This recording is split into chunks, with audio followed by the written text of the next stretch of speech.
Boa noite a todos, né? Agradeço a presença, né? E a parceria da Quinelato para que nós pudéssemos realizar este webinar e que nós organizamos com muito carinho, né? Todos nós que participamos aí, porque é um webinar um pouco diferente, né? Um webinar interativo, onde as pessoas manifestaram as suas dúvidas, né, das quais todas são extremamente importantes e relevantes, né? Nós recebemos mais de 250 perguntas, né? E como que nós vamos iniciar? Primeiramente, nós vamos fazer uma pergunta para vocês, que vocês terão que, através da plataforma Mente, vocês poderão responder e vocês terão um intervalo para responder essa pergunta enquanto eu vou apresentando alguns slides e falando um pouquinho da aula, tá? Então, qual foi os critérios que nós utilizamos para preparar esse webinar para vocês? Então, vocês receberam um convite e, mediante vocês efetuando a inscrição, vocês poderiam enviar uma pergunta, né, para nós. E aí nós elencamos as perguntas dentro dos grandes temas, né? Então, nós organizamos ela por temas, né, maiores, e é dessa forma que nós vamos estar tentando responder todas as perguntas relacionadas ao tema do webinar. É claro que tem algumas perguntas que são dúvidas de alguns participantes e são extremamente importantes, mas eles não estão vinculados, não estão direcionados ao tema central do webinar, tá? Então, o Nilson vai estar passando os slides para nós, e aí eu vou começar respondendo algumas perguntas que estavam diretamente ligadas ao tema central e outras que nós julgamos extremamente importantes e vamos estar abordando aqui, tá? Em seguida, o Matheus, assim que eu terminar, o Matheus vai entrar para responder outros temas diretamente relacionados ao tema central, tá? Outras perguntas diretamente relacionadas ao tema central. Então, surgiram algumas perguntas sobre a limpeza, tá? Então, dentro deste grande tema limpeza, nós temos que pensar que a limpeza é a remoção de sujidade de um item na medida necessária para o processamento posterior ou para o uso pretendido, tá? Então, esta é a definição que tem na RDC 15. A limpeza, ela é fundamental para os processos subsequentes dentro do processamento de produtos para a saúde. Se nós não tivermos um material limpo, nós não conseguimos realizar a desinfecção ou esterilização. Por quê? Porque o agente, a matéria orgânica vai proteger o agente esterilizante de entrar em contato com a superfície dos materiais. Bom, como limpeza, nós temos como processo, nós temos a pré-limpeza, a limpeza manual e as limpezas automatizadas, que são realizadas pela lavadora termodesinfectora ou então pela lavadora ultrassônica. Nós temos a pré-limpeza automatizada também com o sistema de vapor fluente, tá? E o sistema de vapor fluente, ele também pode ser utilizado para realizar a limpeza propriamente dito. Na limpeza manual, nós precisamos utilizar escovas, né? Por quê? Porque dentro do processo de limpeza, nós precisamos ter a ação de 4 fatores importantes de acordo com Sainer, né? Que é a ação mecânica, realizada ou pela pressão do jato de vapor, ou pela pressão do jato de água, ou então pelas ondas de ultrassom, as ondas que vão fazer a soltura da sujidade. E as escovas que vão fazer a fricção. Nós temos a ação química, que é a ação dos detergentes. A ação térmica, que é pela temperatura da água que nós vamos estar utilizando durante o processo de limpeza. E a ação temporal, né? Então, esses 4 fatores são super importantes para que a gente consiga uma limpeza eficiente dos produtos para a saúde. E as perguntas relacionadas ao tema limpeza foram: se é recomendado colocar instrumental cirúrgico novo na lavadora ultrassônica? Olha, essas 4 formas de limpeza são extremamente eficazes e não existe um impedimento, né? Se tratando de instrumentais cirúrgicos, não existe um impedimento para que você utilize um ou outro, ou uma ou outra tecnologia, tá? Mesmo no material novo. As restrições que nós temos é relacionada a alguns produtos óticos, né, que não podem ser submetidos nem a termo, nem ao steamer e nem à ultrassônica, né, dependem somente da limpeza manual. Alguns materiais que tenham componentes de cobre, componentes de alumínio, que durante a limpeza ultrassônica pode sofrer algum dano. Uma outra pergunta é se utilizando somente a lavadora ultrassônica, você tem como garantir a limpeza? Sim, a lavadora ultrassônica, a limpeza realizada através da lavadora ultrassônica é muito eficaz e confiável, né? Então, você pode realizar a limpeza, sim, somente na lavadora ultrassônica, desde que você tenha uma lavadora ultrassônica, se for um material de lúmen, que tenha conectores para lúmen, né, que esteja com ultrassom em funcionamento, que as ondas ultrassônicas você consiga, né, medir essa cavitação, avaliar essa cavitação, que você tenha uma solução de detergente limpo, né? Então, assim, é uma limpeza eficaz, sim.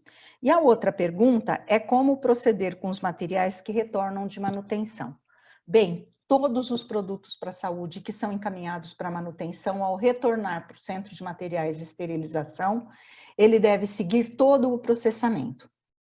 Deve ser realizado limpeza, tá? De acordo com as características do material, pode ser utilizada a lavadora ultrassônica, ou a termo, ou só uma, ou só a outra, ou limpeza manual, mas tem que ser realizada a limpeza e seguir o fluxo normal de secagem, preparo, esterilização, acondicionamento e esterilização, tá?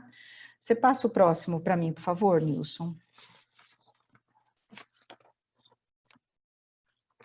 Bom, uma outra pergunta que nós tivemos é com relação à aplicação de produtos químicos nos instrumentais cirúrgicos, tá? Então, uma das perguntas é com relação se você pode utilizar soluções alcoólicas no instrumental cirúrgico antes da esterilização.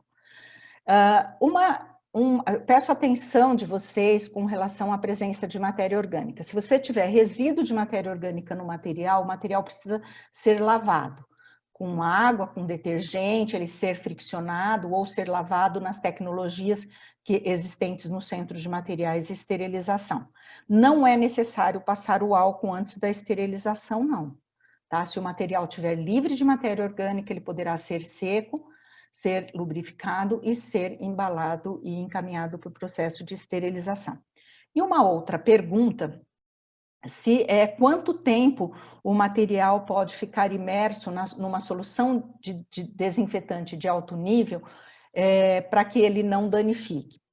O negócio é o seguinte, eu coloquei a figura de um endoscópio, por quê? Porque pela RDC número 8 de 2009, da Anvisa, todo o material crítico, ele precisa ser esterilizado e ele não pode ser submetido a uma desinfecção de alto nível.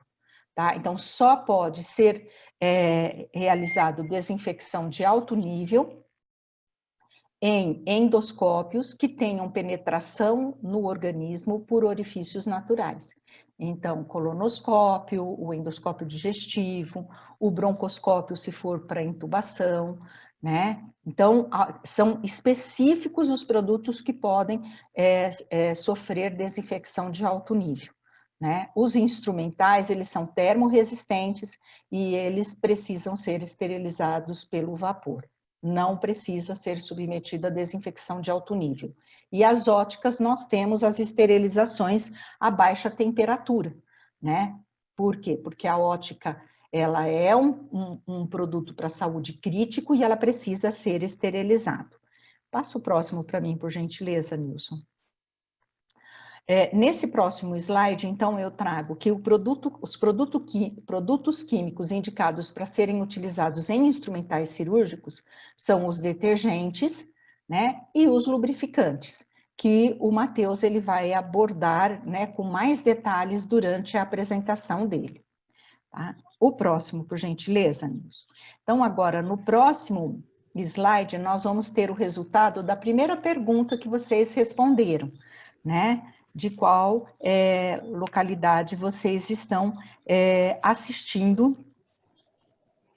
Então, vocês têm 2 pessoas da região sul, 13% da região, 13% da região sudeste, 4% da centro-oeste, 1% da região norte, da região nordeste e 1% do exterior, tá? Muito obrigado. Nós temos um número grande de pessoas assistindo, possivelmente alguns não responderam, e é um grande prazer a gente interagir com vocês no webinar. Então, vou pedir para vocês, acessem a plataforma Mente para que vocês estejam respondendo a próxima pergunta, tá? O próximo slide, por gentileza, Nilson. Uma outra pergunta, uma outra dúvida que veio para a gente num momento muito importante que nós estamos passando em todo o mundo, com essa crise, né, provocada pelo Covid-19, é sobre quais os maiores desafios para o processo de limpeza, para o processamento de instrumentais cirúrgicos nessa época de Covid, e se em tempos de Covid, né, se o instrumental cirúrgico em SO, quanto tempo esse instrumental pode ficar em SO? Com relação ao processamento de produtos para a saúde e a pandemia que nós estamos vivenciando agora, não tem nenhuma alteração, nenhuma mudança, a menos que a recomendação é que esse material continue ficando o menor tempo possível com sujidade, com matéria orgânica. Então, assim, terminou o procedimento cirúrgico, né, o instrumental, ele deve ser encaminhado o mais rápido possível para a área de processamento, para a área de limpeza. Sempre a recomendação é que o instrumental seja limpo durante o ato cirúrgico, né? Isto é uma técnica da instrumentação cirúrgica, que é a limpeza intraoperatória. Terminou a cirurgia, então esse material vai ser separado, ele vai ser aberto, vai ser posicionado para que ele seja encaminhado, então, para o processo de limpeza, né? E é indicado que esse material seja umectado até que ele chega, né, na área de processamento de produtos para a saúde. Se o centro de materiais de esterilização for extremamente próximo do centro cirúrgico e ele for submetido o mais rápido possível ao processo de limpeza, essa fase da umectação pode até ser suprimida. Se demora um certo tempo, então é necessário a umectação.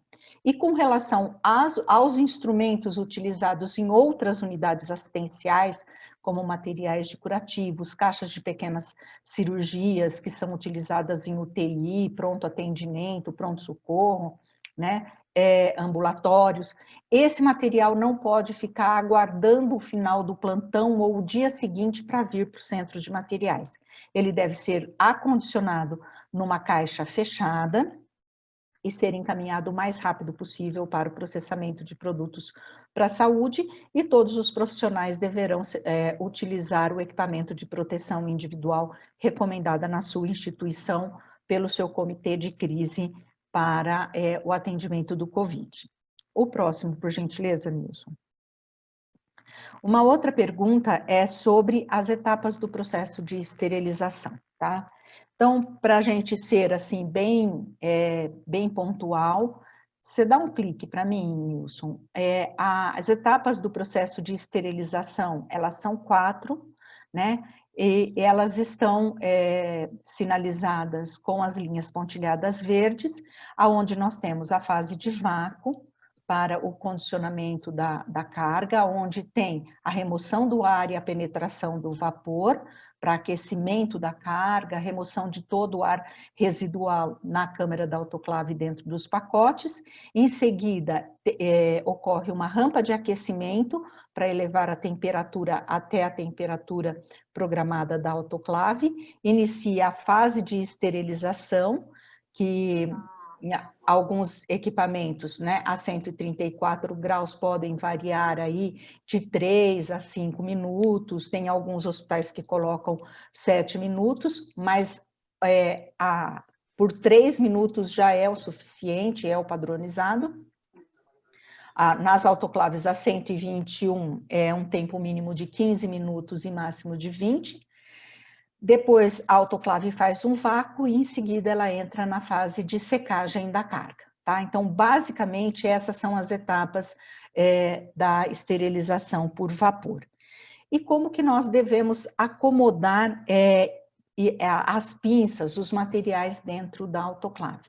Bom, carregamento da autoclave, ele deve ser validado no momento da qualificação, né? Então, os materiais devem estar posicionados, né? Os materiais têm que ser bem dispostos, as caixas não podem ficar em pé, elas têm que ficar na posição correta, assim como os containers, os cestos, e os materiais embalados em papel grau cirúrgico, eles devem ser posicionados, né? Papel com papel, e a parte, o filme plástico com filme plástico, que isso vai favorecer a penetração do vapor e a secagem posteriormente.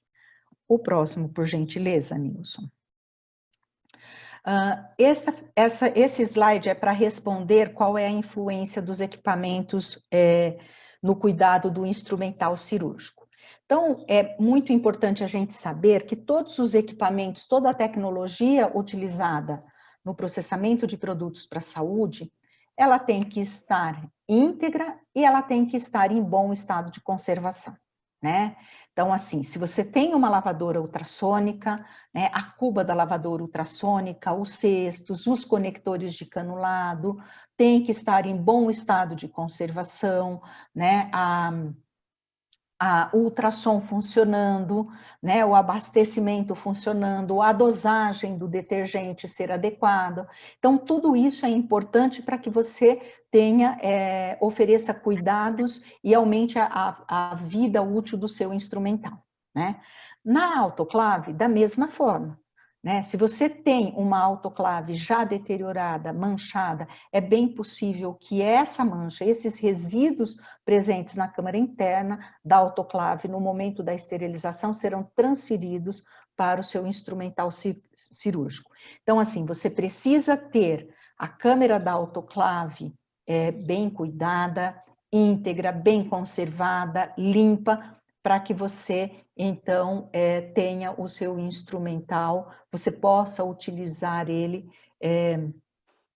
o maior tempo de vida possível. O próximo, por gentileza, Nilson.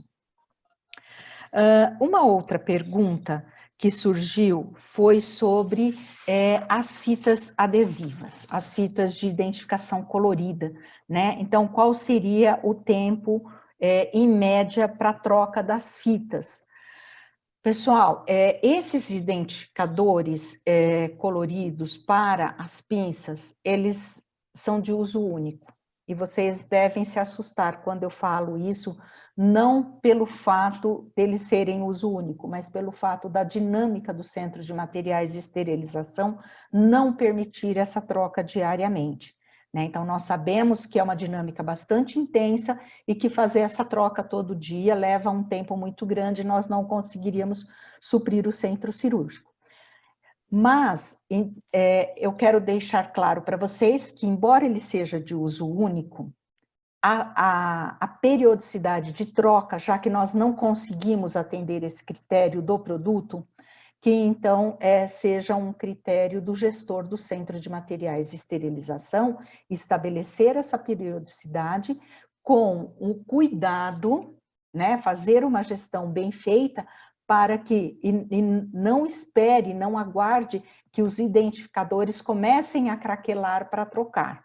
né? Porque aí nós colocamos em risco a segurança do paciente, porque o material vai quebrar durante o uso e pode cair em cavidade.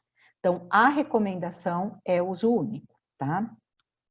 O próximo, por gentileza, Nilson. Uma outra pergunta é com relação aos materiais que têm pecinhas muito pequenas, como você acondicioná-los dentro das caixas para evitar a perda. Bem, existem dispositivos apropriados para isso, né? Então, aqui no slide vocês podem ver que é um micro cestinho que é para condicionar essas peças pequenininhas, tanto no processo de limpeza quanto no processo de esterilização.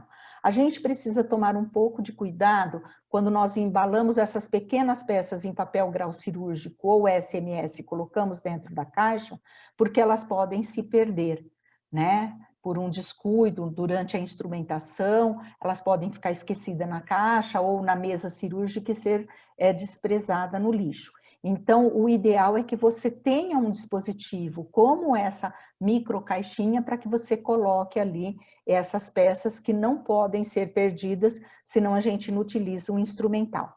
Com relação ao atrito dos instrumentais dentro das caixas cirúrgicas, né? Então, nós temos hoje tecnologias no mercado, como os tapetes de silicone, para você apoiar os instrumentais, e para a proteção das pontas dos instrumentais delicados, nós temos tanto os protetores de papel, quanto de uso único também, quanto os protetores siliconizados, que vai oferecer uma segurança maior aos instrumentais cirúrgicos. E o tapete de silicone vai impedir que os instrumentais entrem em atrito uns com os outros, tá? Agora, na próximo slide, nós temos uma outra pergunta para que vocês possam responder. Qual é a sua área de atuação? Né? Então, acessem aí a plataforma, enquanto eu falo os próximos slides, e aí nós daremos, então, o resultado. Você terá aí alguns minutinhos para responder, mas não deixe de responder, por favor. O próximo, por favor, Nilson.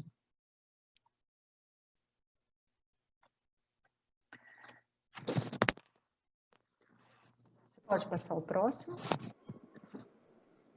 Bom, uma outra pergunta é com relação ao peso das caixas. Então, assim, quanto deve, a quantidade de instrumentais que você deve colocar nessas caixas de ortopédica, nas caixas de neurocirurgia, nas caixas de OPME, que a gente sabe que é um grande problema para a gente, os instrumentais de OPME, né?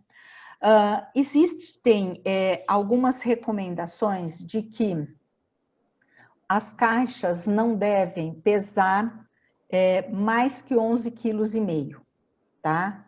Então, que 11 quilos. O peso delas pode variar de 9 até 15 quilos, até 11 quilos, desculpa, por uma questão muito óbvia, né?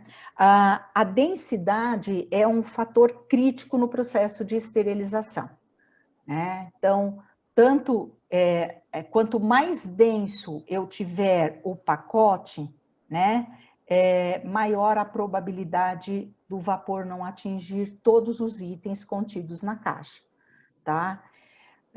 E também, se você não consegue acondicionar e esterilizar adequadamente o pacote, a carga e o pacote, você não consegue esterilizar o material e também você não consegue promover a secagem.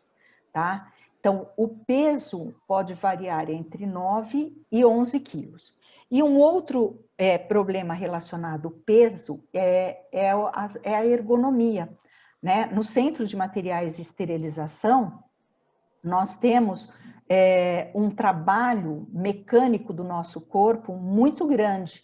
Né? Nós manuseamos uma grande quantidade de caixas diariamente, de cargas de autoclave, e tudo isso acaba prejudicando a nossa saúde, a saúde do ocupacional, a saúde dos profissionais. Então, é importante que a gente mantenha isso.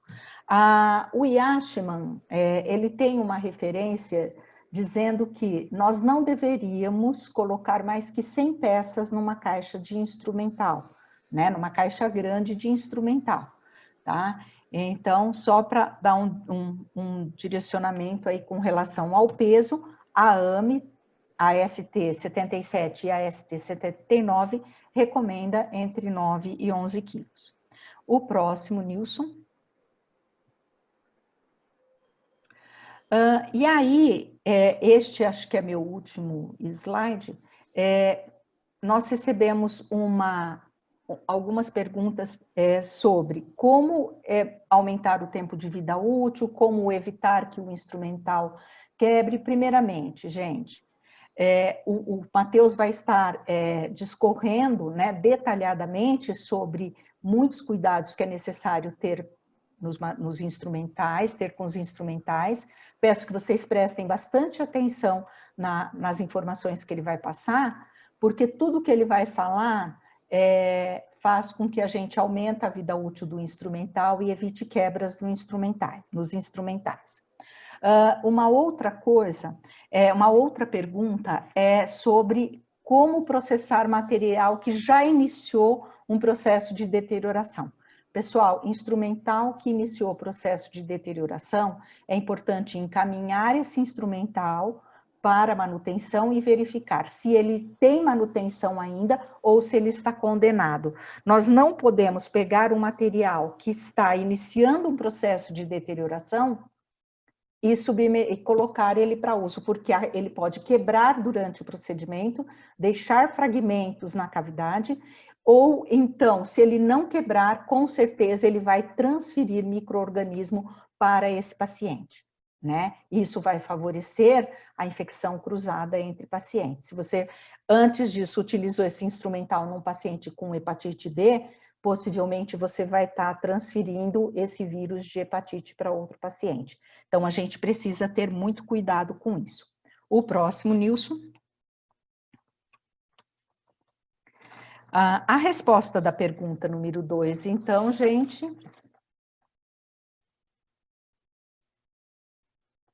Aí vem, né? Nós temos, então, pessoas de CME, gerentes de enfermagem, técnicos.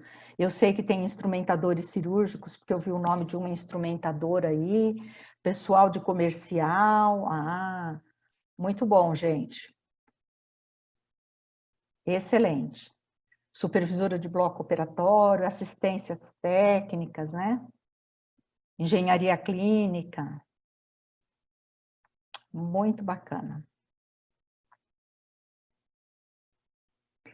Então, pessoal, agora é o seguinte, eu vou passar a palavra para o Matheus, e, Matheus, a gente sabe que nós tivemos muitas perguntas relacionadas à qualidade da água.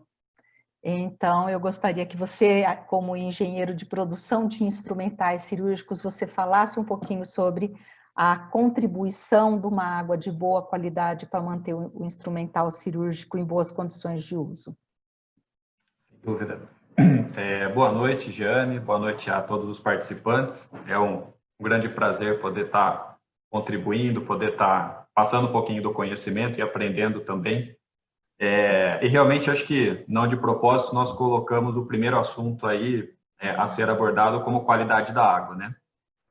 A qualidade da água, ela é acho que, o principal insumo dentro do processo como um todo ali, né?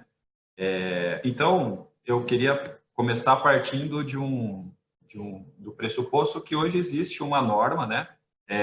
Que é a que está projetada aí, que é uma NBR 11816, que tem por título Esterilização, esterilizadores a vapor com vácuo para produtos de saúde. Então, tudo que a gente for discutir sobre água, sobre qualidade de água aqui, não é nada que saiu da cabeça do Matheus ou da indústria de instrumental, mas é uma coisa embasada em uma norma que está disponível, tá? E aí, por favor, no próximo slide, eu fiz só uma extração da tela, de uma tabela que contém na norma, que aqui ele fala realmente, né, a faixa de valores aceitáveis referente à água para esterilização de instrumentos cirúrgicos. Então, aqui a gente pode observar, né, que cada contaminante ali e uma faixa aceitável dentro da composição total, né? Então, isso daqui é uma das coisas que a gente tem que tomar mais cuidado, é uma das coisas que a gente tem que estar sempre atento, porque qualquer coisa que estiver fora, né, dessa tabela, que estiver fora dessa especificação, certamente ela vai contribuir, né, com o aparecimento de manchas, com o comprometimento do processo em si. E aí eu vou, no próximo slide, falar um pouquinho de alguns detalhes sobre a qualidade da água. Se puder passar, por gentileza. Então, vamos lá, né? Partindo do princípio que a água está em conformidade com a norma, né? Então, vamos lá, né? A água conforme ela não danifica o aço inox, que é a matéria-prima, né, da maioria dos instrumentais. Então, puxa, se eu tenho uma água de qualidade, eu não preciso me preocupar se ela vai influenciar negativamente o instrumento, se ela vai ter algum impacto. Quanto a isso, fica tranquilo. E nem tempo de exposição, né? Puxa, a água, eu tenho comprovação que ela está respeitando todas as especificações, ela está dentro dos requisitos. Puxa, eu deixei o material ali submerso por algum motivo, por 1, 2, 5 horas. Isso não tem importância, tá? O instrumento fabricado no aço inox aí, ele não vai ter nenhuma interferência negativa com o tempo de exposição CAPO, desde que ela esteja dentro da conformidade. E também tem um tópico que eu quis colocar aqui, que ela favorece não apenas os instrumentais, né, mas todos os equipamentos envolvidos no processo. Então, sem dúvida nenhuma, a água ele é o principal insumo. E aí, a atenção que nós temos que ter é a atenção para a verificação da qualidade da água, né? Então, é importante a gente respeitar uma periodicidade da análise da água. Então, assim, puxa, eu fiz hoje a minha análise da água, eu tenho o resultado que está dentro da conformidade, tudo correto, então eu posso ficar tranquilo que essa água não vai me causar problemas.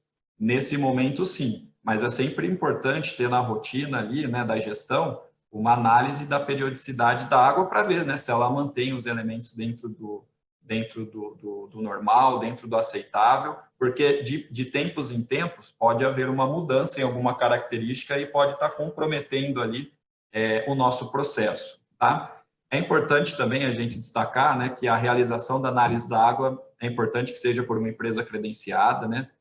Você precisa confiar nos dados, então isso é fundamental. E um outro ponto que também é muito importante é fazer análise no ponto correto dentro do processo. O que eu quero dizer com isso?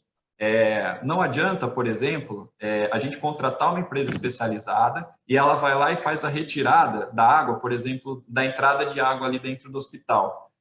Até ele chegar no destino, ele pode sofrer uma contaminação, seja por tubulação, seja por algum processo ali que esteja contribuindo negativamente com a passagem da água. Então, o importante é a gente fazer sempre a coleta no ponto adequado dentro do processo. Eu quero eu vou no destino aqui, na saída que se destina para autoclave, por exemplo, que se destina para algum equipamento. Então, é nesse ponto de coleta que eu tenho que fazer a análise da água. Então, esse é um ponto bastante importante aí para a gente estar discutindo. Mais para frente, eu vou falar um pouquinho dos impactos da água, tá? O tema de água, né, de qualidade de água, é um tema que, se a gente fizesse um webinar destinado só para ele, num dia todo, talvez a gente não conseguiria satisfazer todas as características e todas as dúvidas, né, decorrentes desse título, que é muito rico em detalhes, né? Então, a ideia aqui é só a gente apresentar, né, alguns pontos, e lá na frente eu vou mostrar alguns impactos, por exemplo, que algum elemento aqui fora vai ocasionar no instrumental em específico, tá? Aí o próximo assunto que a gente vai conversar um pouquinho é sobre a lubrificação, tá?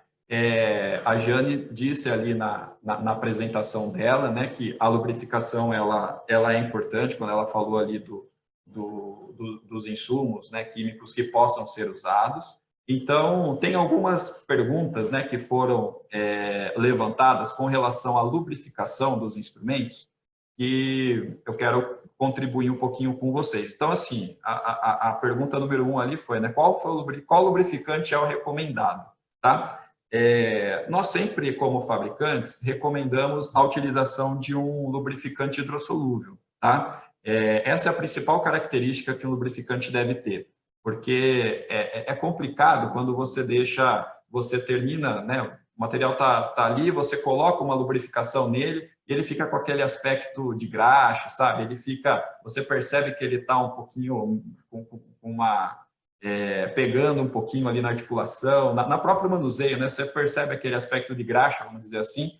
Então, o lubrificante hidrossolúvel, ele não tem essa característica, né? Então, a gente sempre opta por esse tipo a gente recomenda, né, esse tipo de lubrificante. A frequência de lubrificação, eu acredito que ela deve ser feita a todos os ciclos, tá? Então, o material foi para a utilização, voltou, fez todo o processo de limpeza, esterilização. A cada ciclo, ele deve ser lubrificado, tá? A importância da lubrificação e a maneira adequada, eu vou tentar responder na mesma resposta aqui, que é o seguinte, ó. Embaixo tem um exemplo contrário, né? O que a falta de lubrificação faz nos instrumentos. Então, quando a gente está falando de um instrumento articulado, né? Tesoura, pinça, enfim, porta-agulha, tudo aquilo que possui uma articulação, nós estamos falando de aço atritando com aço, né? Precisa ter um mínimo de atrito ali para ter a funcionalidade. Então, o lubrificante, ele é extremamente importante para fazer com que esse atrito ele seja mais suave e não ocorrer isso que as imagens estão demonstrando. Aqui, uma falta de lubrificação e um uso, né, repetido, né, do movimento que o produto deve fazer, né, que é a articulação, ele acaba dando esses riscos internos aqui que nós vamos ver lá na frente também algumas imagens de problemas relacionados a isso, mas nós vamos ter um problema aqui de falha de material, de falta de material. Isso pode contribuir com uma possível corrosão lá na frente, tá, do material. E um ponto que a Giane colocou muito bem tudo aquilo que você vai criando, né, depósitos de material orgânico para o seu instrumental, isso nunca é bem-vindo, né? Isso é o nosso inimigo. Então, a falta de lubrificação, ela vai criando alguns convites no instrumental para receber esse resíduo orgânico. Então, a lubrificação, ela preserva essa parte de articulação no instrumental, tá? Matheus, me diz uma coisa, a gente precisa lubrificar o instrumental todo ou tem áreas específicas de lubrificação? A nossa recomendação, Giane, é o seguinte, né?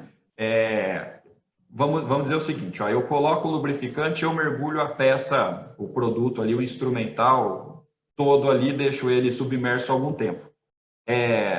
Malefício não vai trazer, tá? Só que eu acho que pode ser um gasto desnecessário, porque o recomendado é que seja apenas lubrificado a área de articulação. Então, é importante você estar com o material na mão, né, com o instrumento na mão, fazer a lubrificação exatamente na articulação, ali umas 2 ou 3 borrifadas ali, porque daí ali você tem a possibilidade de já fazer o movimento de articular, né, de abrir e fechar o instrumento. Isso vai ajudando a receber a lubrificação nessa área que precisa ser recebida. Se você só submergir ele, pode ser que você, com certeza, você vai perder, né, esse benefício de abrir e fechar ali para facilitar a presença do lubrificante dentro dessas articulações. Então, é uma pergunta super importante. A nossa recomendação é que seja feito individual ali, fazendo a inserção nas articulações individuais. E aí, Matheus, eu gostaria só de dar uma complementada Claro. na resposta das suas perguntas. O Matheus, ele falou muito bem, pessoal, sobre o tipo de lubrificante, que ele tem que ser à base de água, né? E eu chamo a atenção de vocês que lubrificantes oleosos, né? Como depois que você lubrifica, você não vai lavar mais, você só vai secar e colocar para esterilizar, lubrificantes à base de óleo, eles protegem o micro-organismo do agente esterilizante, principalmente o vapor. Por quê? Porque o óleo, ele é hidrorrepelente, entendeu? Ele forma uma camada impermeabilizante no instrumental. Então, isso é um aspecto importante na hora de selecionar o lubrificante, tá? Obrigado, Matheus. Obrigado, eu. O próximo ponto que a gente vai tratar, por favor, pode passar o slide, é sobre detergentes e desencrustantes, tá? Então, eu só separei aqui os dois temas. Então, primeiro com relação a detergente. A mesma pergunta, né, relacionada ao lubrificante, veio aqui para o detergente. Qual é o melhor detergente? Então, assim, volto a dizer, né?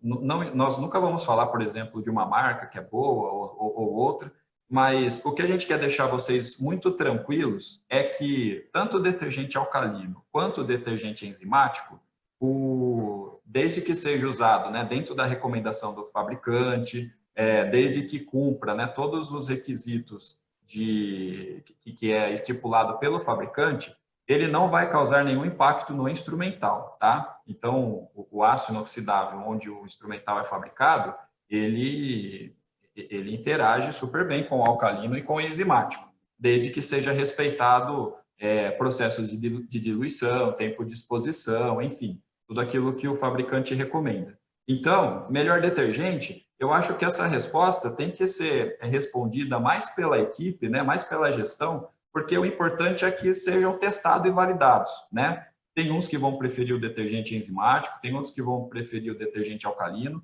tem a preferência de um ou de outro, mas isso é super importante testar a eficiência disso dentro do processo.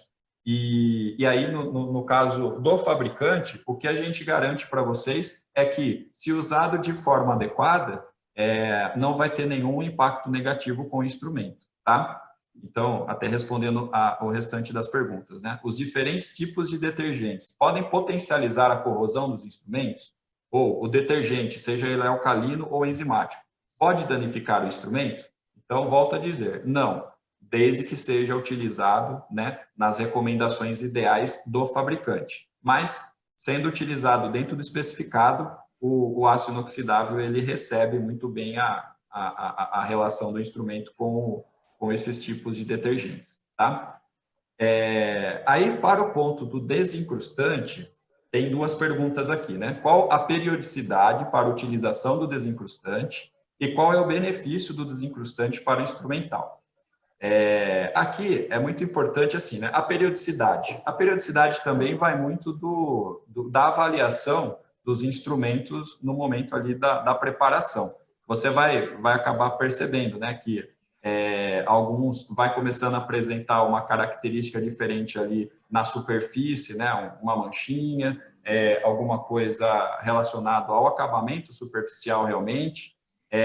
Outros você vai perceber que na articulação ali, eventualmente, está um pouquinho endurecida, enrijecida, porque eventualmente ficou acumulado algum tipo de sujeira ali. O desencrustante ele vai agir nesses pontos, tá? Então, respondendo sobre a periodicidade e os benefícios, eu acho que isso é o mais importante, tá? A periodicidade, com a própria experiência, né, ali de manuseio com o instrumental, vocês mesmos vão acabar percebendo, né, que, poxa, ó, esse instrumental aqui, pela aparência dele, pela característica dele, até pela funcionalidade aqui, poxa, a articulação não está muito legal, vocês vão acabar percebendo que está na hora de fazer a utilização do desencrustante. Matheus, posso fazer a cada ciclo? Também não tem problema nenhum, tá? Volto a dizer, né? Tudo que a gente for falar de produto químico aqui, seja desencrustante, seja detergente, seja lubrificante, é sempre importante e imprescindível a gente seguir a recomendação do fabricante, tá? Porque qualquer coisa utilizada fora dos requisitos básicos ali, certamente ele vai causar problema e certamente o instrumental, né, que é o assunto aqui do momento, vai ter impactos negativos, tá? Então, é isso o que eu podia contribuir um pouquinho sobre detergente e desencrustante. Na sequência da apresentação, eu queria trazer, eu quero apresentar, na verdade, para vocês, algumas manchas e de onde, na verdade, tem possíveis influências dela, tá? Então, a primeira aqui, ó, eu trouxe vários exemplos de manchas relacionados à qualidade da água, tá? E os impactos que isso causou no instrumental. Então, ó, essas imagens, elas foram extraídas de casos aqui da assistência técnica da Quinelato mesmo, tá? Não foi extraído de nenhuma literatura e tal. Então, aqui, ó, é exemplo, aquela tabelinha que a gente falou lá no início, se algum elemento tiver fora, alguns exemplos desse que a gente vai ver na tela, que ele acaba danificando, tá? Então, essas imagens aqui, elas são resultados de alguma má qualidade ali, de algum elemento da água que está fora do especificado, tá? O próximo slide, ele vai falar também sobre a qualidade de mancha. Aí esse daqui eu até trouxe baseado em literatura, tá? Não sei, eu acho que a grande maioria deve conhecer, mas quem não conhece, existe esse Red Book, né? E ele tem até tradução para o português. Ele é muito interessante, é um procedimento correto para o reprocessamento de instrumentos. Hoje ele é voltado, né? Até escrito por fabricantes de instrumentais reconhecidos, e tem bastante informação importante ali. Então, aqui, ó, eu trouxe algumas imagens que exemplificam um pouquinho disso. Então, por exemplo, ó, a corrosão localizada induzida por cloreto. Então, lá na tabelinha, lá, eu tenho a taxa de cloreto, ela não foi respeitada, é esse o impacto que eu tenho no meu instrumental. As duas imagens, né, a seguinte, ela tá um instrumento descolorido aqui por silício. Então, temos aqui, né, você percebe que tem uma característica muito forte aqui, né?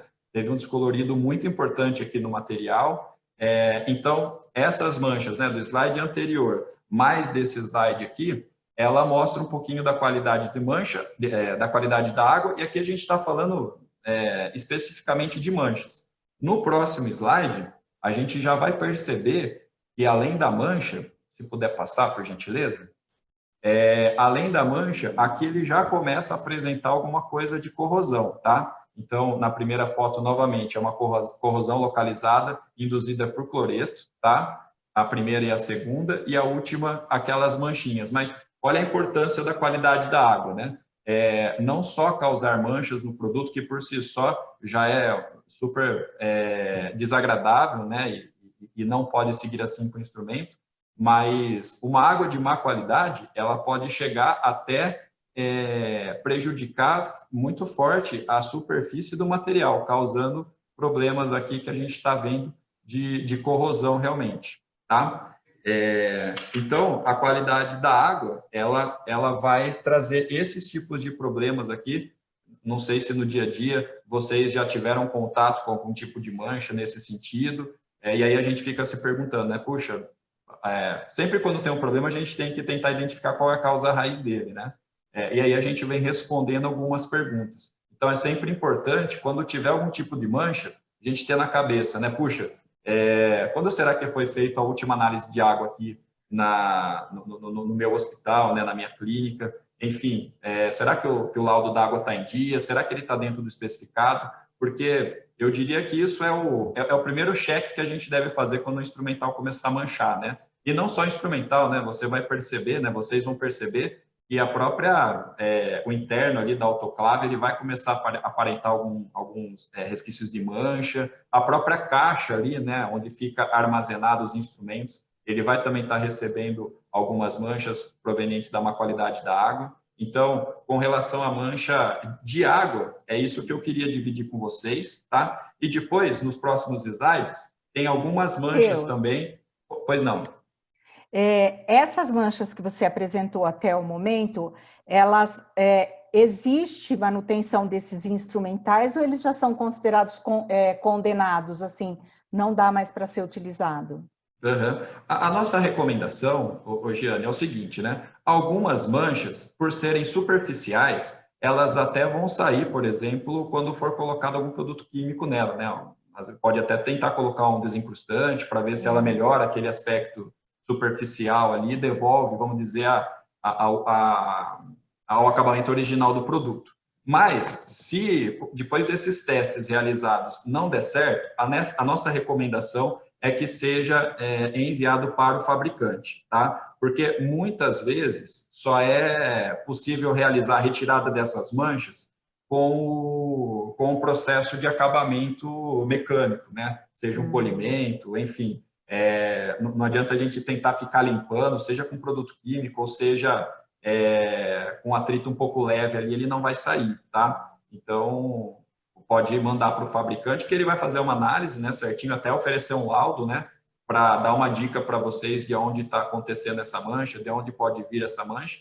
E aí tem alguns casos, por exemplo, que também o fabricante vai oferecer o laudo, por exemplo, né, essa imagem que está na tela, né, que já começou a ter uma corrosão. O que nós vamos ter que fazer, né? É tirar essa parte de corrosão, né? Então, ali é uma modelação do material mesmo, é lixar ali, é tirar aquilo lá por completo. Só que, por vezes, imagina que isso daí está numa lâmina de tesoura. E a lâmina de tesoura ela já é delicada, então eu não tenho uma área ali, né? Eu não tenho material suficiente para fazer essa remoção e continuar com a integridade física do material. Tá? Então, por isso que é importante, né? Puxa, manchou, eu consegui resolver aqui com algum produto químico e tal, aí é só importante ver a origem da mancha, né? Para você não ficar sempre tratando na reação, né? Para você ver aqui atrás o que está originando isso. Mas, se não sair, a recomendação é vir para o fabricante realmente, que ele vai dar o direcionamento correto ali e vai devolver a resposta do que pode estar acontecendo também e ajudar nessa análise do processo como um todo. Tá? Até porque no início da corrosão aparece um pequeno pontinho, que é o que nós enxergamos no Centro de Materiais de Esterilização, mas as camadas é o que nós estamos enxergando superficialmente, mas nas camadas inferiores ela também vai atingindo, né? Perfeitamente. Ela vai penetrando. Então, Exato. por isso que quando quando está numa lâmina de tesoura, nem sempre o tratamento que a indústria vai dar aí é possível remover todo o início da corrosão, né? Exatamente, exatamente. E um ponto importante é que muitas vezes nós, usuários, nós enxergamos um pontinho preto e a gente está avaliando só a parte superficial e nós não temos a ideia do quanto isso cresceu internamente e pode abrigar micro-organismos, né? Matéria orgânica e micro-organismos. Exatamente. Que serão transferidos depois para o paciente, né? Perfeitamente. Inclusive, né, quando nós recebemos esse instrumental e nós colocamos no microscópio para devolver isso para um laudo para o cliente, né, eles até assustam, né? Falam assim, nossa, nós imaginávamos que era bem discreto, né? Era bem superficial, mas quando você amplia, né, já é um convite super agradável aí para depósito de matéria orgânica ali, né? Mas é exatamente isso mesmo. Tá? Aí o próximo ponto que eu queria falar é sobre as manchas impactadas por solução fisiológica, tá? Aqui eu estou apresentando duas imagens, tá? A primeira ela é extraída daquele mesmo livro lá, Red Book, e o segundo é um teste que nós realizamos aqui na qualidade da quinelato, tá? Então, assim, ó, o soro, ele é super prejudicial ao instrumental, tá? Se a gente deixar o instrumental submerso ali a solução fisiológica, certamente ele vai manchar, tá? Certamente ele vai apresentar problemas para vocês. E aqui são dois casos que a gente trouxe de exemplo, mas é super fácil de fazer acontecer. Se vocês tiverem um refúgio aí, né, um material que vai ser descartado, deixar ele mergulhado no soro, você vai ver o quão rápido, né, é a ação, né, para chegar em uma situação como a gente está vendo na imagem aqui. Então, a gente pede muita atenção. Matheus, mas na hora do procedimento ali, o instrumento vai ter contato com o soro, né? Lógico, isso é normal, e ali esse tempo ali de exposição, ele é super baixo, né? Então, ali no procedimento não tem problema. O que é problemático é o seguinte, né? Puxa, ó, eu terminei aqui o procedimento Então, até eu mandar para a área de limpeza aqui, eu vou deixar ele submerso no soro aqui, porque ele já vai tirando, né, os resíduos e tal, achando que está beneficiando, né, um instrumento, mas na verdade você está contribuindo de uma maneira negativa ali, tá? Porque ele certamente vai chegar nesses resultados que a gente está vendo na tela aqui, tá? Então, muita atenção, tá? Com essa questão de soro com os instrumentos, porque ele é altamente prejudicial, tá? Então, assim, durante o ato operatório, é responsabilidade do instrumentador cirúrgico manter o instrumental limpo, né? Que é a limpeza intraoperatória. E aí, neste momento, então, a recomendação é se utilizar uma água destilada estéril na mesa, para a limpeza do instrumental. Exatamente, porque por vezes o soro vai estar mais fácil ali, né? Vamos dizer assim, né? Ele já vai estar mais na mão. E aí acaba sendo utilizado desse recurso. Mas é bom a gente deixar ali realmente uma água destilada para esse fim, tá?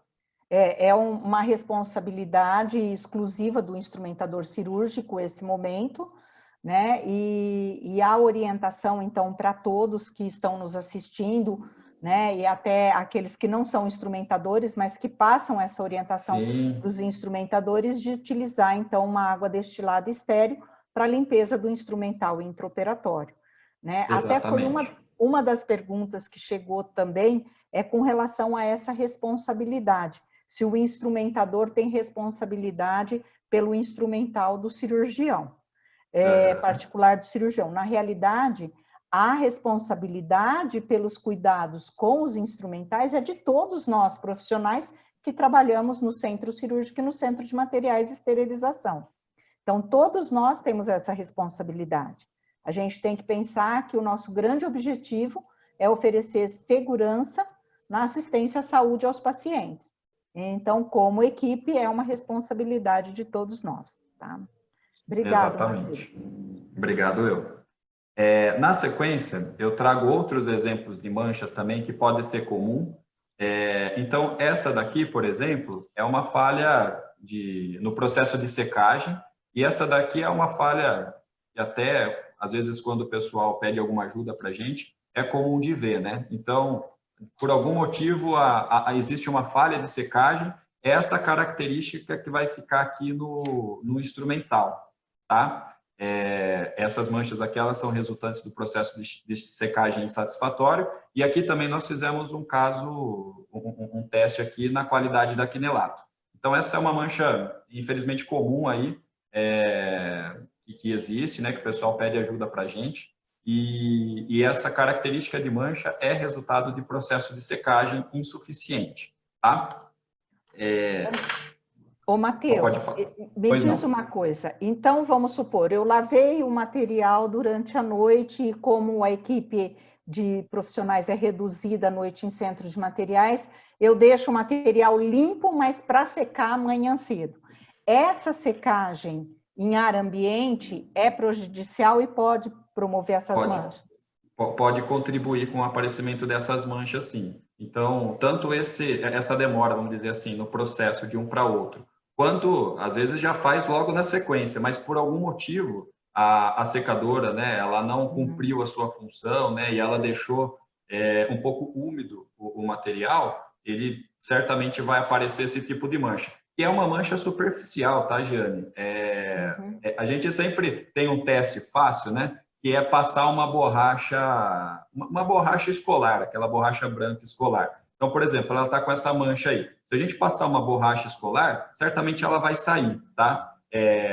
O que dá indício para a gente que é uma mancha superficial. Então, provavelmente no próximo ciclo ali, no próximo processo, vai sair essas manchas, tá? Mas é só para o pessoal, puxa, ó, essa característica de mancha aqui, o que será que pode estar? Puxa, dá uma olhadinha no processo de secagem ali, e aí se refizer o ciclo, né? E aí o processo de secagem ele ser satisfatório, essas manchas já tendem a sair daí já. Tá? Ok. A próxima característica da mancha, tá no próximo slide, por favor, é com relação a uma falha de regulagem da autoclave, tá? Então, eventualmente, se a autoclave estiver desregulada e a temperatura estiver acima do recomendado, é essa coloração que a gente vai estar vendo. Aí ela já não chega a ser uma mancha pontual, né?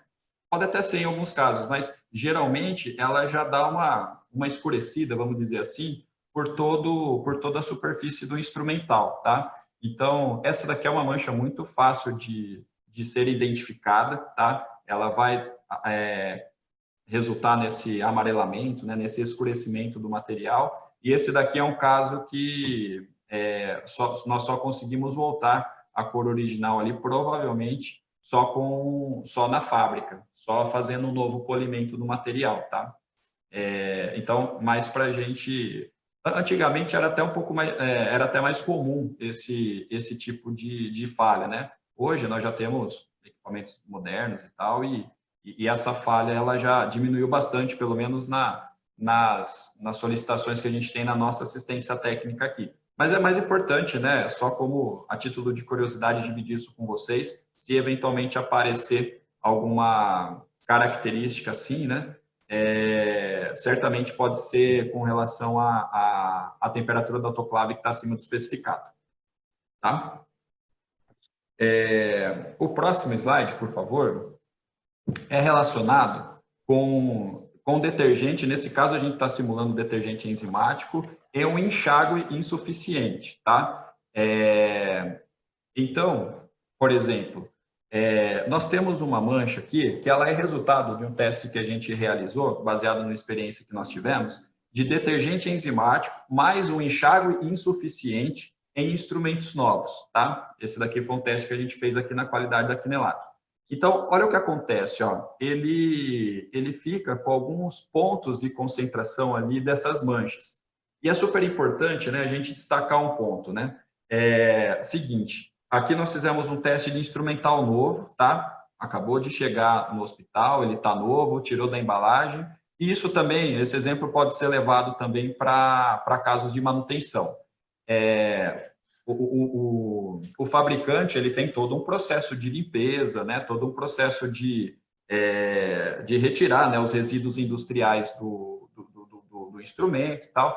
Mas se por algum motivo tiver a presença de uma sujidade industrial, que a gente chama, que é, por exemplo, um insumo de produção que acabou ficando, alguma sujeira industrial realmente, e ela não for limpa, né, no processo inicial ali, essa sujeira industrial somada com a ação do detergente e um enxágue insuficiente, é esse tipo de mancha que a gente vai ver aqui. Tá? Então, pode ser tanto uma contribuição dessa soma de fatores, quanto também, em alguns casos, que é só o detergente com enxágue insuficiente. Então, é sempre importante a gente ter muito claro, né, na nossa mente que o processo ele tem que ser respeitado e tem que ser validado passo a passo. Né? Então, o enxágue ele é extremamente importante, a secagem que a gente viu anteriormente também é super importante.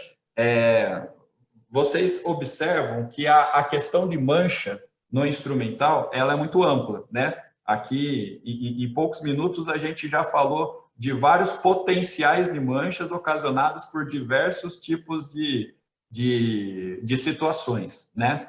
Então, essa é mais uma que eu queria compartilhar com vocês. Aconteceu em algum caso recente aqui, e aí a gente, na investigação, conseguiu chegar e eu achei importante dividir com vocês para a gente ter essa imagem aqui apresentada. O próximo slide também fala disso. É só uma outra fotografia ali do produto. Aqui ele está bem concentrado aqui na área, né, que tem mais exposição do material, né, onde a caixa ali do material é onde tem uma área que a gente consegue ver. Mas se a gente passear por todo o instrumental ali, a gente consegue notar que tem essas manchas por vários pontos ali, né, espalhadas por todo o instrumental. Aqui é mais fácil de evidenciar porque ela está maior, né? Mas se a gente analisar com cuidado, ela está também por todo o instrumental. Tá? E essa mancha a gente consegue remover só com limpeza ou também tem que devolver ela para manutenção? Não, essa mancha também dá para fazer um teste com desincrustante, para limpar assim.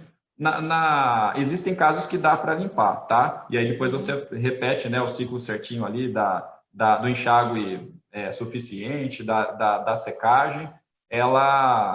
Acho que sempre vale o teste, né? Aparecer algum tipo de mancha, é sempre importante a gente fazer esse teste interno, vamos dizer assim. E aí, se der algum problema, aí sempre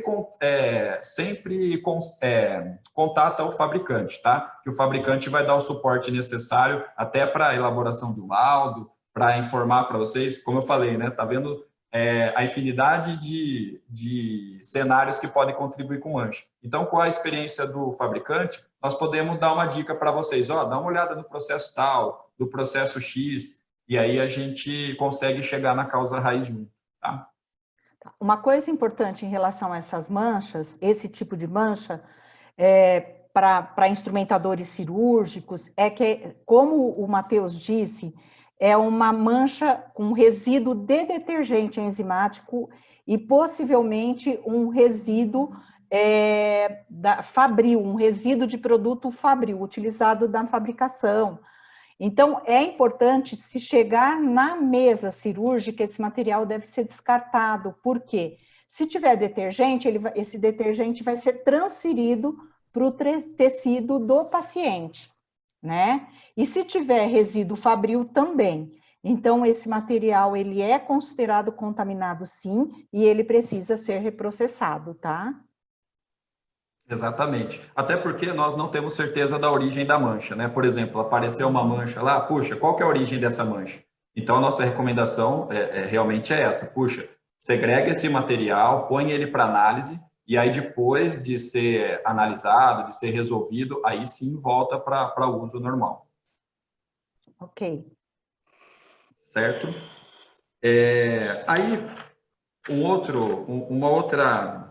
outro tipo de mancha, aí ela é a mancha resultante de resíduos orgânicos, tá? Nós falamos por diversas vezes, né, durante a apresentação sobre o quão prejudicial é isso. Então, aqui tem algumas ilustrações. A primeira também foi extraída do livro, tá? Que a gente está referenciando aqui. E a segunda é um caso extraído aqui pela assistência técnica da Quinelato. Então, a gente consegue até ver um resíduo orgânico muito claro aqui. E aí o que acontece? Isso já vai começando a contribuir para uma corrosão do material, tá? Então, é super importante, tá? Quando a gente fala dessas manchas de resíduos orgânicos, geralmente elas tendem a ficar em pontos de difícil acesso para limpeza, né? Então, por exemplo, a articulação, ela é um prato cheio para esconder material orgânico ali, né? Então, é sempre importante a gente estar limpando bem ali, tomando bastante cuidado com a articulação. Geralmente, quando o produto possui cremalheira, trava, quando o produto tem aquelas ranhuras na empunhadura, né?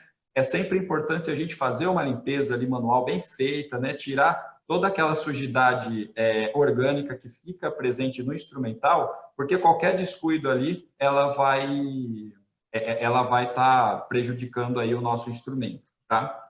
Então, esse é um exemplo. E no próximo slide também... E só lembrando que resíduo de matéria orgânica em instrumental, mesmo que ele passou pelo processo de esterilização, ele não está estéril, né? Então, Perfeito. É um material que não pode ser utilizado. Você Exatamente. Pode ter ali organismos que vão ser transferidos para o paciente. Ok, Exatamente. Matheus?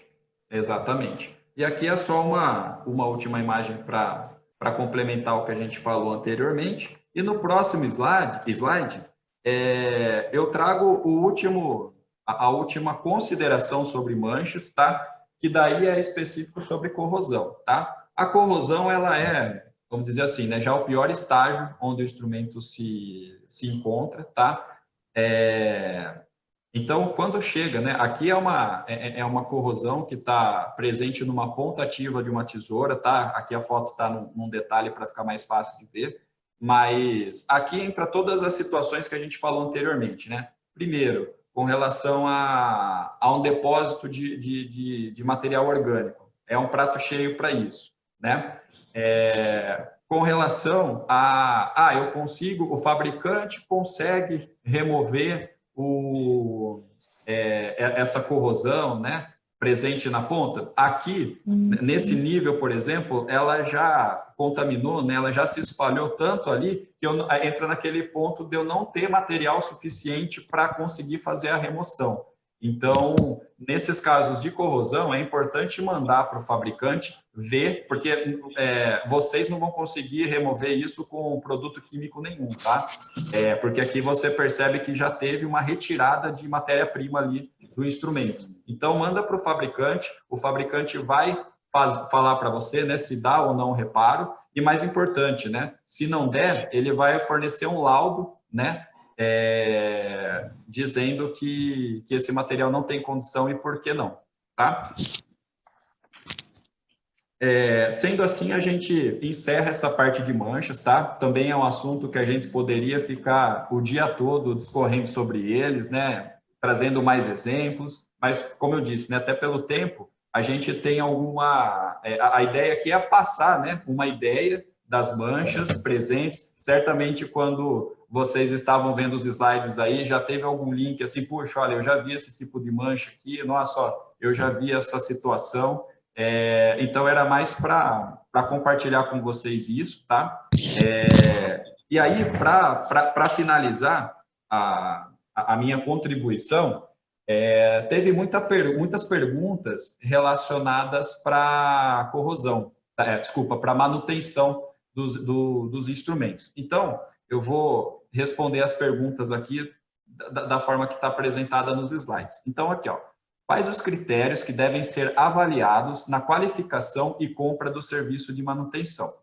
Isso é super importante, tá? Primeiro, é importante você conhecer quem você está contratando para fazer a manutenção do seu instrumental cirúrgico, tá? Porque é o seguinte, né? Imagina um fabricante de instrumental cirúrgico.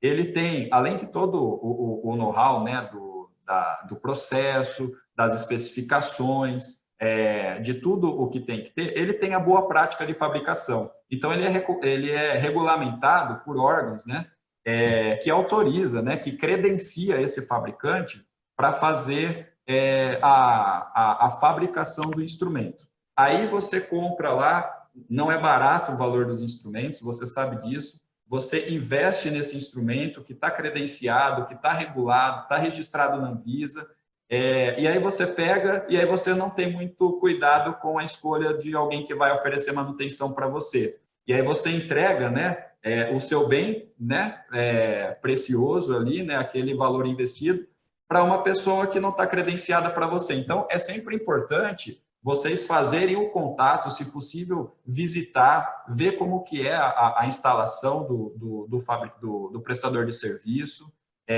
ver quais são os critérios que ele utiliza para manutenção, não só a manutenção em si, né? Lógico que tem que ser avaliado a manutenção do instrumento, mas é super importante também ver o que ele oferece junto com esse serviço, né? Até embaixo tem uma pergunta, né? Qual a melhor forma para a realização do inventário, classificação de não conformidade, desvios e possíveis descartes desse instrumental? Isso já tem que fazer parte de uma rotina do prestador de serviços para vocês. Então, assim, quando você recebe, a classificação do que você recebeu já tem que ser feita pelo prestador de serviço. A classificação de não conformidade, ele tem que falar para você se esse instrumental dá ou não para passar por manutenção, se dá, o que vai ser feito, se não dá, o motivo de não conseguir, oferecer um laudo para você conseguir descartar o material e solicitar verba para o novo, ou, eventualmente, assim, puxa, eu não tenho uma área de descarte. O prestador ele tem que ter essa área de descarte para fazer adequadamente. Então, foi uma pergunta muito bem feita, né? E realmente, você tem que confiar o seu bem em uma empresa que te oferece um feedback para isso, né? Então, eu acho que a minha principal dica é assim, conheça o seu prestador de serviço, né? Tire um tempinho para visitar ele, para ver os processos dele, para entender um pouquinho do jeito que ele vai gerenciar o seu instrumental quando estiver nos seus cuidados, né? Então, essa a dica que eu dou para vocês. Continuando aqui, ó, qual é o momento adequado para realizar a manutenção nos instrumentais? Vocês que vão estar percebendo, tá? Então, quando ele começar, às vezes já vem por reclamação, né, da equipe, ó, puxa, essa tesoura não está cortando, esse porta-agulha não está prendendo, essa pinça não está pinçando adequadamente, enfim, vai demonstrar alguma falha e aí existe a manutenção corretiva para isso, né, tem avaliação para fazer isso, e existe também aquelas manutenções preventivas, né, que é importante, né, por exemplo, você tem uma caixa e você tem um ciclo de utilização ali, é sempre importante você, dentro do seu planejamento, fazer algumas paradas pontuais para fazer uma manutenção preventiva. A manutenção preventiva, ela vai contribuir para um prolongamento da vida útil do seu instrumento, né? Vai evitar surpresas desagradáveis, né? Como, por exemplo, o caso da tesoura não cortar, da pinça não aprender, enfim. E aí, até embaixo, né? Como realizar o controle de qualidade nesses instrumentos ou teste de funcionalidade nos mesmos. Aí é o seguinte, né? Não existe hoje nenhuma norma voltada para cliente, né? Para usuário do instrumento que fale especificamente sobre os critérios a serem utilizados. Existem algumas normas, né? Que direcionam o fabricante sobre alguns testes e tal, mas, por exemplo, né? Em específico aqui na Quinelato, nós temos alguns testes que nós fomos desenvolvendo com o passar do tempo. Então, puxa, para a gente ver se uma tesoura Metzenbaum ela está dentro do especificado. Puxa, existe a gaze e a quantidade de dobra que a gaze tem que ter. Para cada tipo de tesoura, o teste de uma tesoura de 12 centímetros, ele não vai ser o mesmo uma tesoura de 30 centímetros. Então, existe alguns testes que a gente vai... Também não dá para falar tudo aqui, né? Acho que até uma ideia de um próximo webinar aí é falar sobre testes de instrumentos, né? Como testar, como ver a eficiência deles, como ver se tá bom para a utilização, tá bom para deixar disponível, mas essa é a questão. E aí, para finalizar aqui, né? Quais os cuidados específicos com a Vidia e o tempo de vida útil? Você quer acrescentar alguma coisa, Jeane? Eu queria fazer uma pergunta em relação a essa questão da manutenção, Matheus. Se eu faço manutenção preventiva da minha caixa, eu consigo aumentar o tempo de vida útil dos meus instrumentais e do meu conjunto?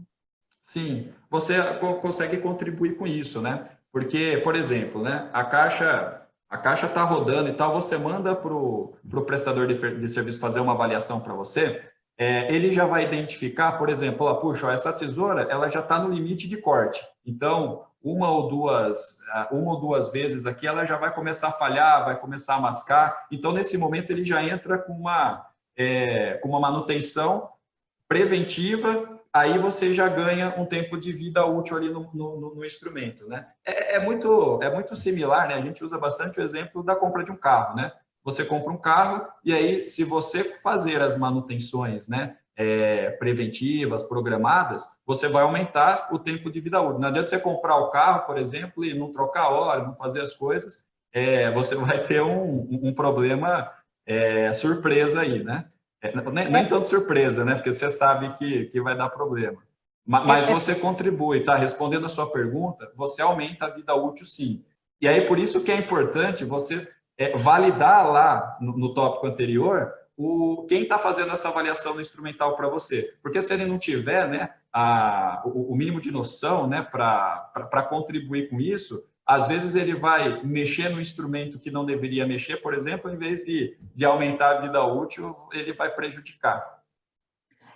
O que a gente observa é que a grande maioria das instituições de saúde, eles trabalham muito mais com a manutenção corretiva de peças individuais e não do kit como um todo, fazendo manutenção preventiva, né? Exatamente. E aí tem uma demanda muito grande do enfermeiro da CME dentro das salas de cirurgia para ouvir reclamação dos instrumentais, desalinhamento, falta de corte e tudo mais.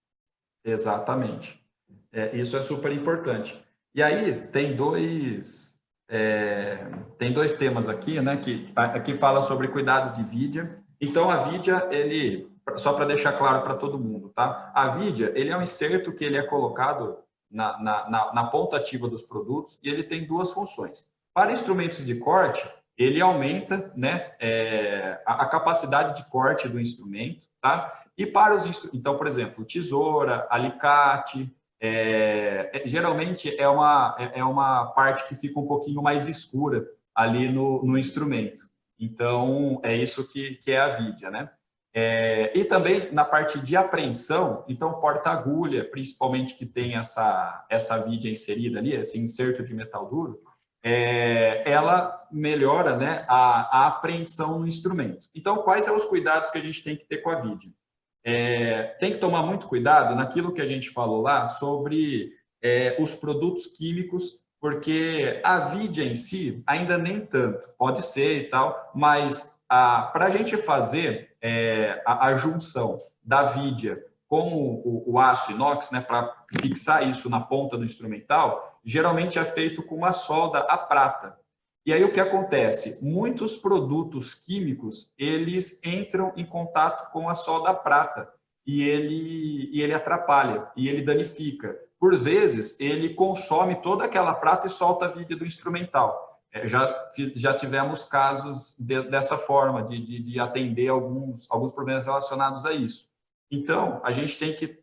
esse é um dos principais cuidados que a gente tem que ter com a vidia do instrumental, tá? E lógico, né? E evitar quedas, porque a vidia, embora ela seja muito resistente com relação à apreensão, a aumentar a durabilidade de corte, ela é muito frágil no sentido de impacto, tá? Então, puxa, se tiver a infelicidade de cair um porta-agulha no chão e ele tiver uma vidia e ela for impactada, certamente ele vai quebrar. E é possível de manutenção daí também, tá? Não precisa jogar fora o porta-agulha, pode mandar para o fabricante que existe um serviço que é oferecido de troca da vidia.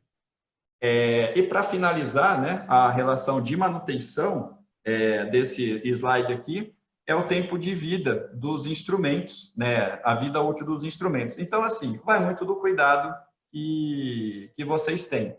Então, assim, com relação a defeitos de fabricação,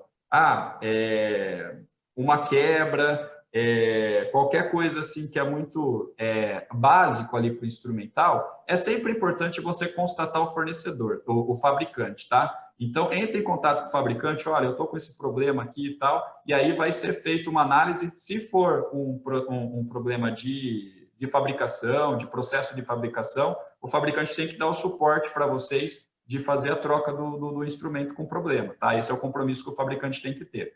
Se for constatado algum tipo de má utilização do produto, também vai ser informado pelo fabricante, mas a título de conscientizar que se continuar usando dessa forma inadequada, ele vai sempre resultar nesses problemas, né? E o mais importante é a gente destinar o instrumental cirúrgico para a função que ele foi desenvolvida, para que ele foi projetado. Não adianta você pegar um produto delicado, por exemplo, uma tesoura delicada, e ir lá cortar um chumaço de gás, ou cortar um tecido grosso. Por que existem vários instrumentais cirúrgicos no portfólio? Porque cada um é destinado para uma função. Então, nós temos que respeitar essa função, tá? E aí existem algumas coisas no produto, por exemplo, que é consequência da utilização. Então, uma tesoura, com o passar do tempo, ela vai perder uma fiação. A vidia do porta-agulha, com o passar do tempo, ela vai perder a apreensão ali, a serrilha, né?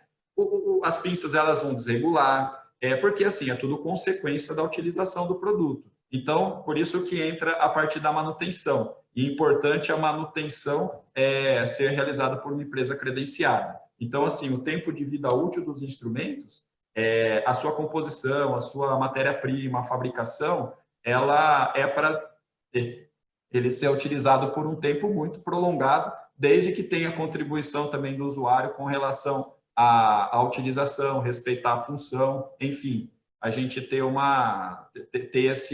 essa linha de pensamento, tá?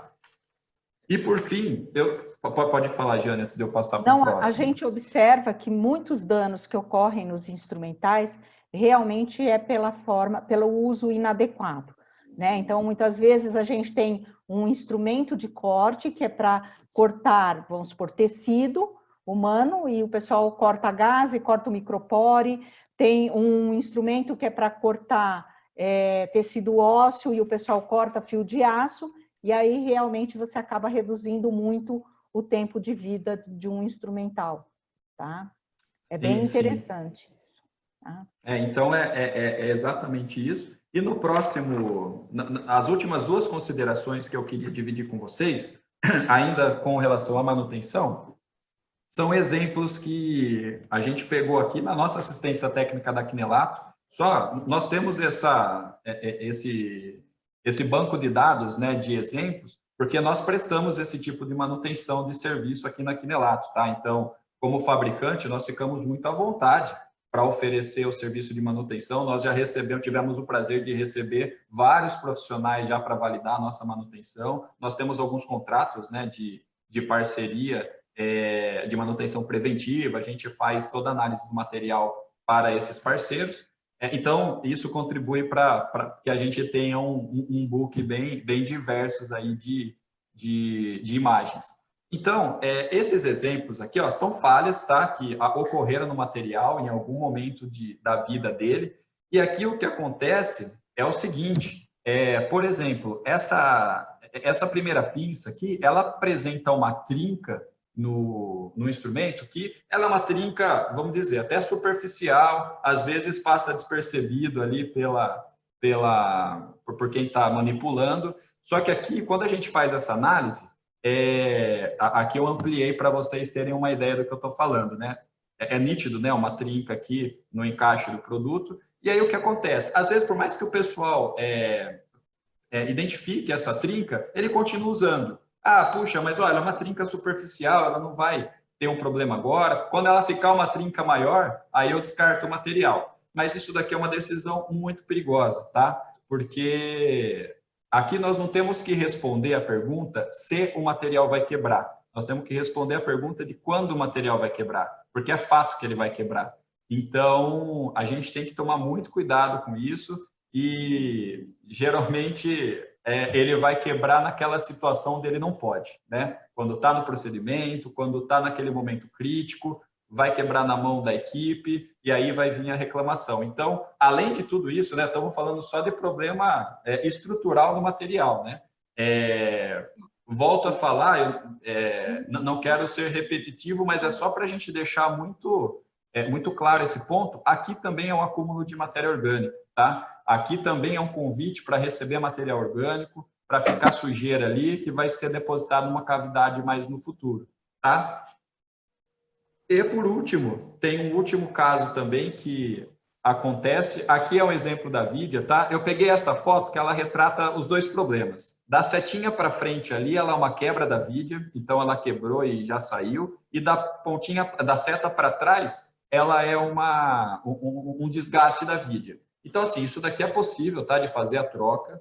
É importante também, né? Quando você faz a manutenção com o fabricante, o componente de reposição ele é original, né? Porque é ele que fabricou. Então, os componentes de substituição, ele vai ser o original do produto.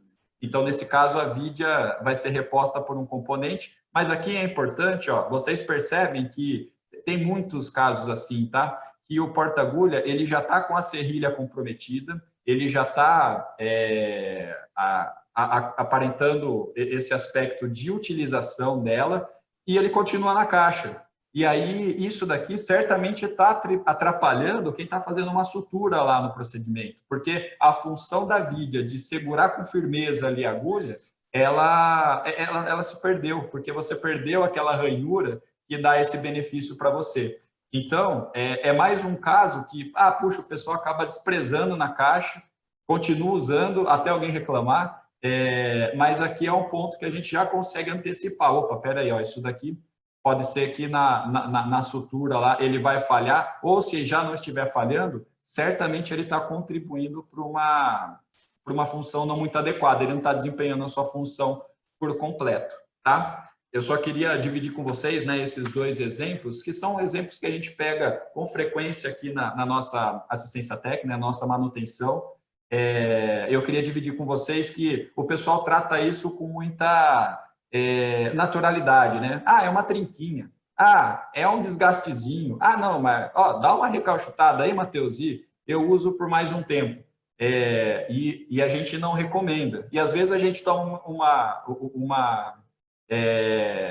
resposta assim, né? Ah, não, mas você não faz, mas eu vou mandar para o fulano que ele vai fazer para mim. Só que o serviço que eu presto, eu ofereço uma garantia sobre ele. Então, tudo aquilo que eu faço e eu não consigo oferecer uma garantia do serviço que eu estou fazendo, eu prefiro informar para vocês, olha, eu não dou garantia nisso, eu não recomendo a utilização, e aí a decisão do cliente utilizar ou não, tá?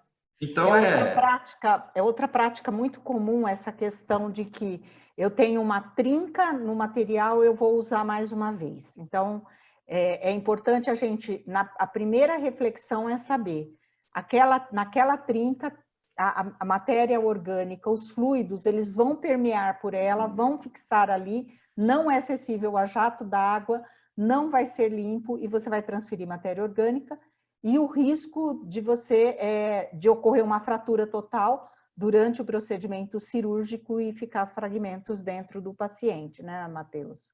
Perfeitamente. Exatamente isso. Então, viu, Matheus? Pois não. Fala uma coisa para a gente que também é uma dúvida das pessoas, é com relação aos tipos de aço utilizado na fabricação dos instrumentais. Né? Aborda rapidamente para a gente, porque eu sei que é um assunto bastante longo, Sim. Mas eu acho que vale a pena a gente abordar esse assunto.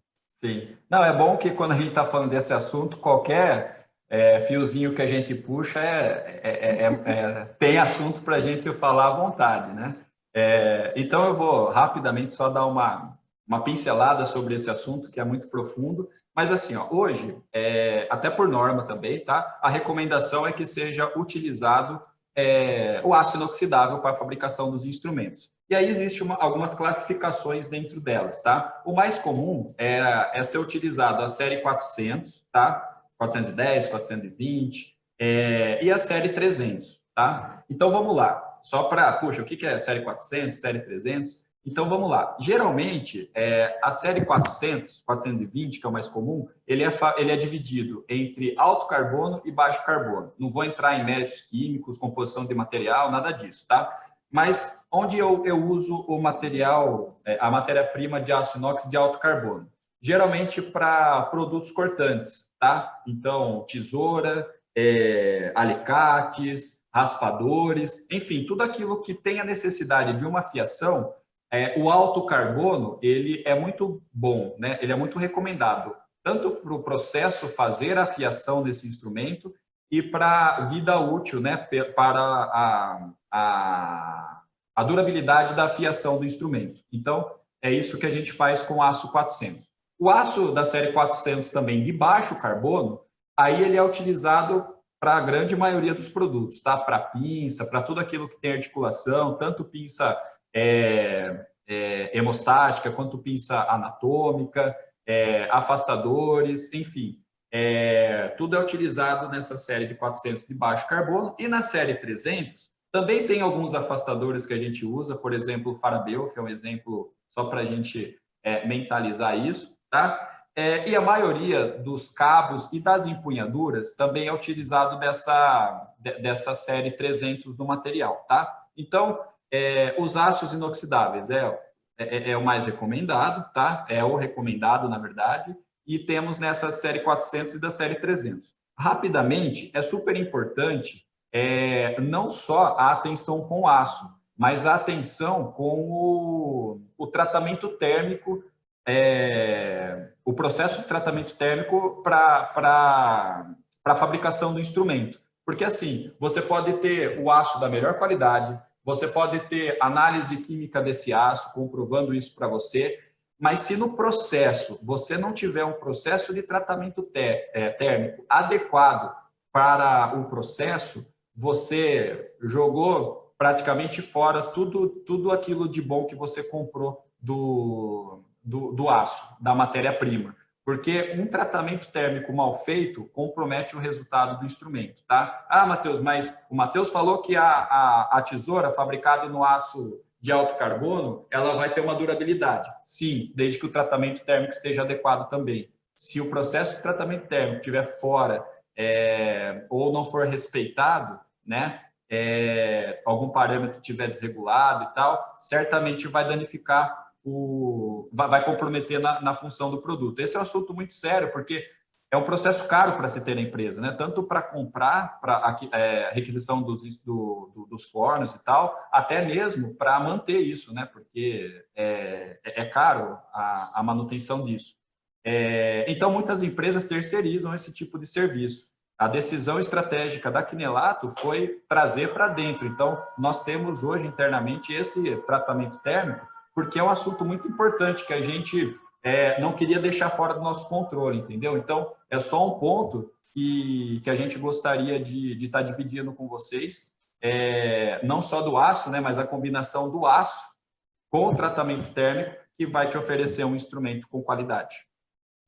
Então, sempre a qualidade do instrumental, ela está baseada nas normas técnicas que o fabricante precisa seguir em todo o processo. Exatamente. Cada processo tem a sua diretriz, né? É isso que nós somos cobrados, né? No nosso dia a dia, na implantação, na regulamentação.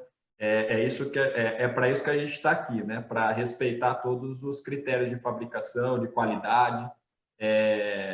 Se respeitar, se deixar, se fazer conforme manda o figurino, sai tudo correto. Então, o nosso dever é a gente fazer realmente da melhor forma possível, e esse é o compromisso, né, que a gente tem como fabricante.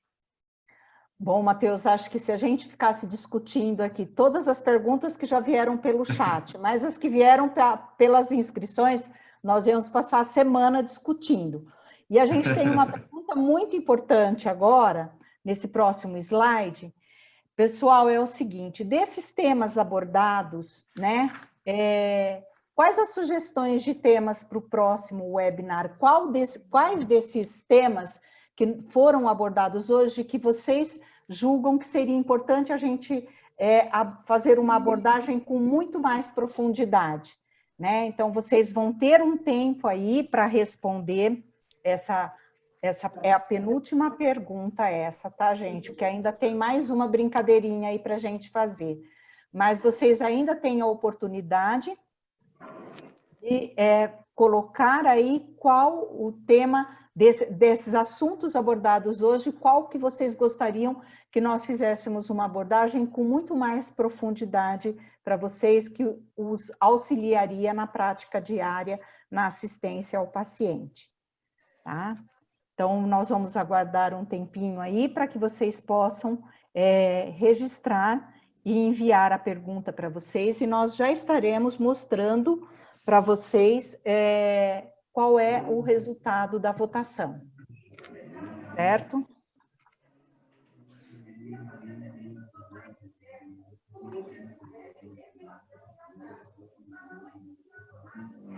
Então, vão votando, não deixem de escrever, porque isso vai ser um tema para a gente estar discutindo futuramente, né? Pelas colocações que apareceram aí no chat, parece que os participantes gostaram dessa dinâmica, então isso é importante para a gente, organizar um evento que os participantes julgam que foram atendidos nas suas expectativas, né? Então, é muito importante que vocês façam essa colocação de qual tema vocês gostariam que fosse aprofundado num próximo webinar, né?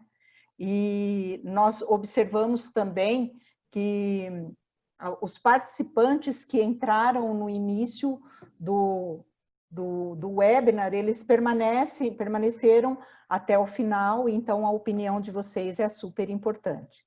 Já terminaram de votar para a gente ver o resultado? Ah, ótimo. Né? Então, todas essas informações que vocês passaram serão registradas, assim como nós avaliamos as perguntas enviadas na inscrição, nós vamos estar avaliando aí quais foram os temas mais votados para que a gente possa estar fazendo uma abordagem num próximo webinar. Tá ok?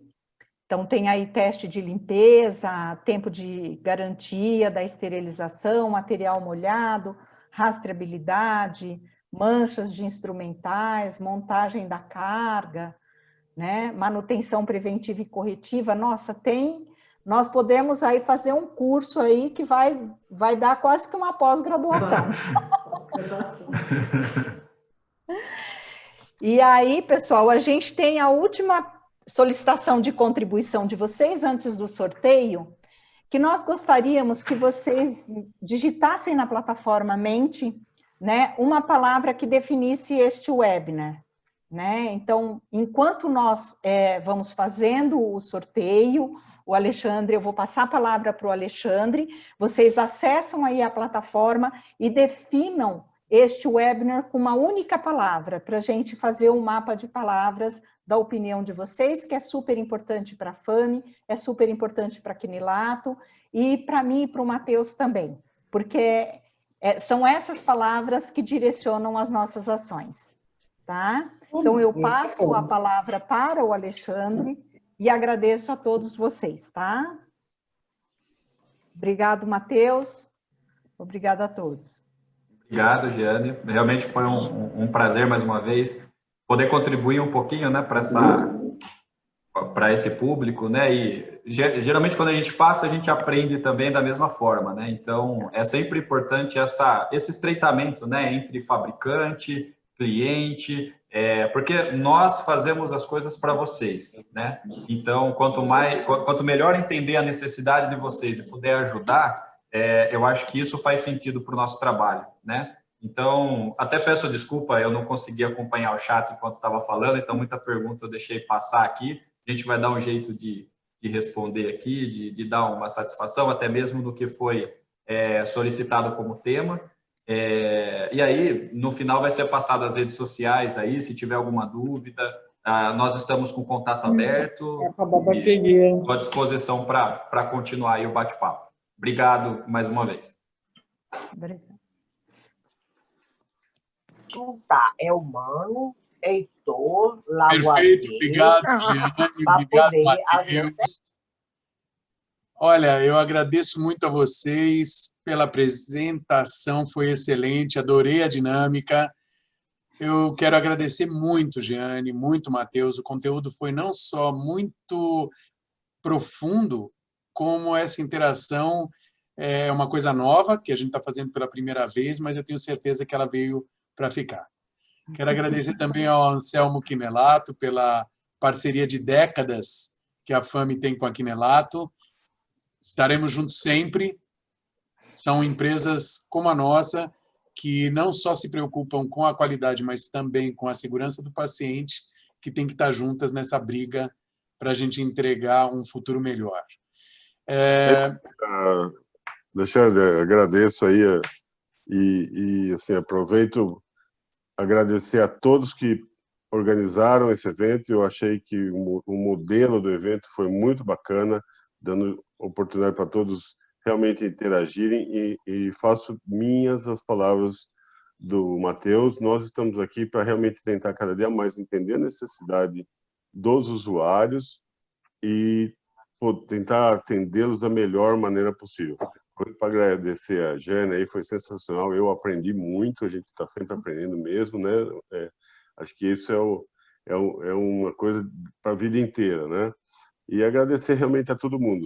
Só queria usar a palavra para agradecer a todos, aos participantes, a todos os organizadores. Eu não vou nem arriscar falar o nome de ninguém, porque eu sei que eu vou esquecer alguém, e eu sei que teve muita gente se esforçando muito para esse evento ser tão gostoso como foi, tá bom? Então eu deixo aqui meu boa noite a todos e muito obrigado. Obrigado, Anselmo. Fica aqui o nosso agradecimento a todos os profissionais pelo envio das mais de 250 perguntas e pela valiosa participação dessa noite. Nosso compromisso é com a saúde e, para isso, manteremos esse canal aberto com webinars mensais que serão comunicados a todos com antecedência, e esse convite pode ser encaminhado a todos os seus contatos que possam se beneficiar desse conteúdo. Vocês podem também acessar o nosso site e redes sociais para maiores informações sobre o Programa de Educação Permanente da FAME Tecnologia Médica e da Quinelato Instrumentos Cirúrgicos. Aproveitem para curtir as nossas páginas para receberem esses avisos e conteúdos também pelas redes sociais. Os participantes desse webinar receberão a apresentação dessa tarde, agora já à noite, juntamente com uma pesquisa de opinião, de onde tiraremos as sugestões para a melhoria contínua do nosso trabalho e o certificado de participação pela noite de hoje.